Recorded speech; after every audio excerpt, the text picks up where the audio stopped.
NGS data, like any other science project, also has issues of data quality.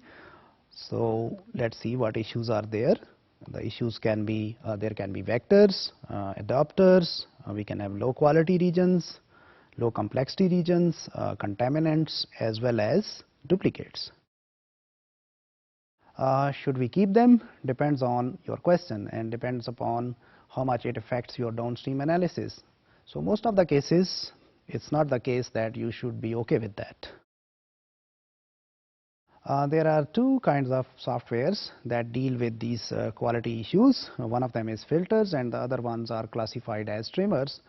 Filters, they throw away the whole reads as long as if they are not satisfying the criteria, whereas trimming softwares, they clip some specific regions of those reads. So in this way you can have some partial reads still available for you. Vectors may not be common in NGS data analysis, though they were there with the Sanger sequencing reasons, because in the NGS machines there is no cloning, so cloning step is skipped. But still we have two approaches to handle those issues. If you are doing Sanger sequencing, you can deal them by Lucy or UniVec. Lucy is good for already known vectors, so what it does is it looks for the cloning sites for the given vectors and recommends how to trim the sequences. So it's kind of doing pattern finding jobs and then gives you an idea where we can have those regions coming from those cloning vectors. UniVec is good for unknown vectors. So it performs BLAST searches against UniVec database, and then it trims the regions where it finds the significant matches. We'll talk about BLAST in some later lectures. Adapters, they are relatively short fragments than vectors, so they are common in NGS data though. So they are relatively short fragments, as we have said, and we can use a software called as BLAST short. So we can use this method, which is actually adopted by a software called as seqcrumbs. It goes with exact matching algorithm called as cut adapt. What about the quality? So it is advisable to remove low quality regions. However, sometimes it may be informative. So sometimes people, they still want to keep them, but sometimes there are some thresholds. Mostly what we have seen is that the softwares like aligners, they are good if the sequencing quality is between 20 and 40. Low quality bases may be trimmed by trimmers. There are two approaches, Prinsic or seqcrumbs, so we can use these programs. Sometimes we don't have quality scores available, so at that time we might look into where we have large number of N's, and that can give us an idea that sequencer was not decisive, what nucleotides are there, so it placed over there. So maybe we can see these N's and we can simply trim them. Duplicates are the are where we have those reads which are read twice, so they can be coming upon, they depend upon the depth of the sequencing and the type of the libraries which we construct and the sequencing technologies we are using. So that can be the factors which may give rise to these duplicates. They also arise due to PCR errors, and they are common in 454 systems. And when we are doing those mate pair sequencing in Illumina, we also see them. Sometimes we can have a double signal, so these kind of duplicates are called as optical duplicates. So they are also common in Illumina. So these signals which generate those sequences, they are read twice, so that can be recognized as presence of close to one another. So if we are seeing the similar reads close to one another, we suspect there is some optical duplicate. What duplicates might do?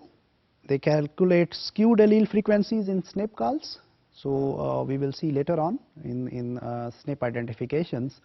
So since we are comparing the frequency of changed alleles and we are comparing them with the reference, so they might skew that pattern. They can also report the false expression profiles. So we are calculating the total messenger RNA produced by some gene. So if we have duplicates, obviously we are doubling those numbers, so it's not good. And sometimes in a sequence assembly software, they can give a wrong impression to the assembler that that assembly is correct, so they are kind of also interfering with the assemblies. Duplicate filtering might have though some issues. What happens if we have the true duplicates? What happens if we have the diploids? Since we know there are two sets of chromosomes in diploid individuals, so identifying a true duplicate from a wrong duplicate might be a cumbersome task then. Low complexity regions are where sequencers are indecisive, so these regions can have some issues. So large number of n does not mean anything, so that can create issues for the assemblers.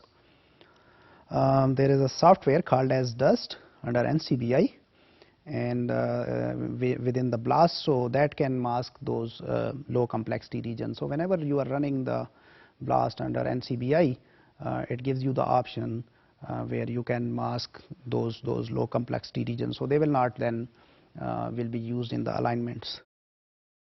There is another software, seqcrums, that also filter these low complexity regions. What about contaminants? So contaminants can be due to sample preparations. What to do with them? What kind of contaminants are there? For example, mitochondrial and chloroplast genomes in the genomic samples. There can be ribosomal RNA in transcriptomics. So whenever we are doing this RNA-seq technique, since ribosomal RNA is produced a lot in the cell as compared to the other RNA, so obviously if it is still there, it will take large number of sequencing resources, and that sequencing is just a wastage.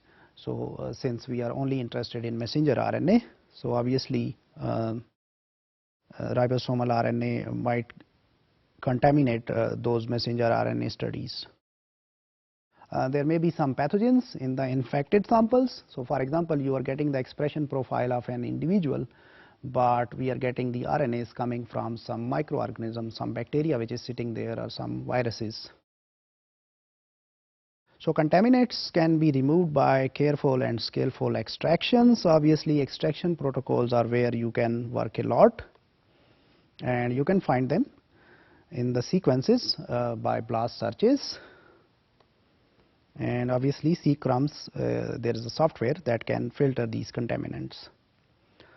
So what so far we have seen is that data quality is an important issue to deal with in NGS data analysis. Vectors, adapters, low complexity, quality, contaminants and duplicates, all of them, they pose specific challenges to the NGS data analysis.